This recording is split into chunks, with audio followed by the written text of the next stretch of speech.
Hi guys, my name is Yash. I'm a ECBA certified business analyst. So today I'll walk you through CraftCart's gap analysis. Let me just enlarge it a bit. Just a minute. Okay. So what is gap analysis? So it's a strategic process used to identify the difference between the current as a state and the desired to be state. The goal here is simple: to clearly understand what's missing today, what needs to improve, and how those gaps impact the business. So why gap analysis matters, do you think? This step is extremely important because it directly connects business problems with actionable improvements.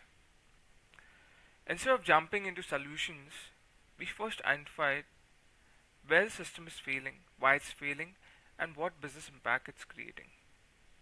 This ensures that every solution we design later is meaningful and aligned with business goals.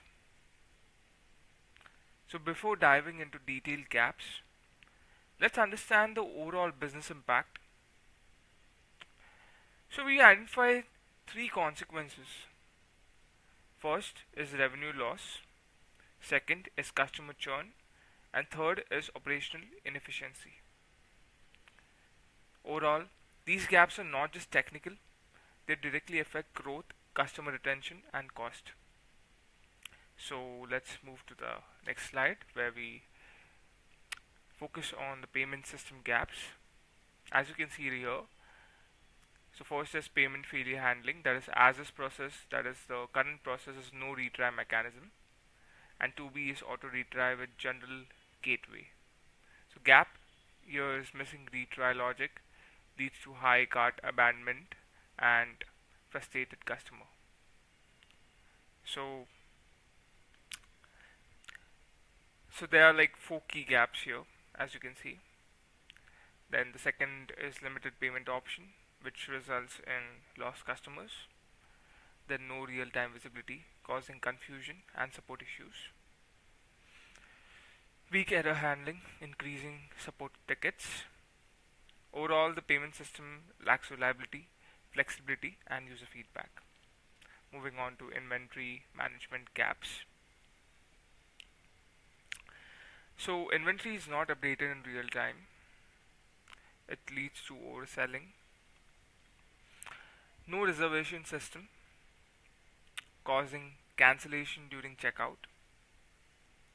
Manual updates, creating mismatches and inefficiencies. This directly impacts both customer trust and operational accuracy. Moving to seller management gaps. So order confirmation is manual, leading to slowing down processing. No structured workflow or SLA, leading to inconsistent fulfillment. Limited seller training, resulting in errors and delays. This shows that seller enablement and process standardization are missing. Moving on to logistics and fulfillment gaps. So as you can see, delivery assignment is manual, which is causing delays. Pickup scheduling is unstructured, leading to inefficiencies. Delivery tracking is limited, which is reducing customer visibility.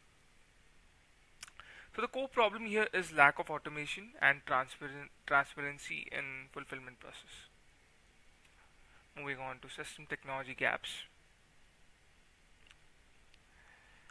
From a systems perspective, weak integration between systems is causing failures.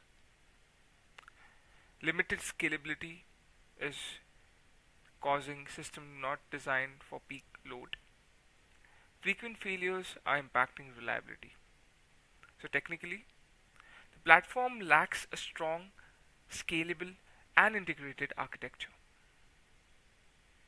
Moving on to the customer experience gaps.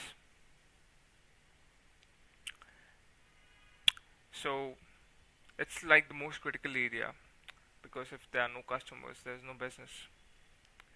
So complex checkout process leads to drop off. Reactive communication leads to customers are not informed proactively. Slow support is no instant resolution. This results in poor user experience, confusion, and ultimately customer churn. So, this is a business impact revenue, which is revenue loss, customer churn, and operational inefficiency. As you can see here, system crashes, payment failures lead to revenue loss, poor experience, lack of visibility lead to customer churn, and operational manual processes and lack of automation or on increased cost leads to operational inefficiency. So here are the key takeaways. So payment needs to payment system needs reliability and flexibility. Inventory requires real-time synchronization. Cell operations need automation and structure. Logistics needs smarter allocation and tracking. And most importantly, customers' experience need to be simplified and proactive. These gaps clearly highlight where the business is losing efficiency, revenue, and customer trust. And this gap analysis becomes the foundation for the next step, that is solution mapping, where we will convert these gaps into actionable business and technical solutions. So I hope you guys learned something from it. Thank you so much for watching.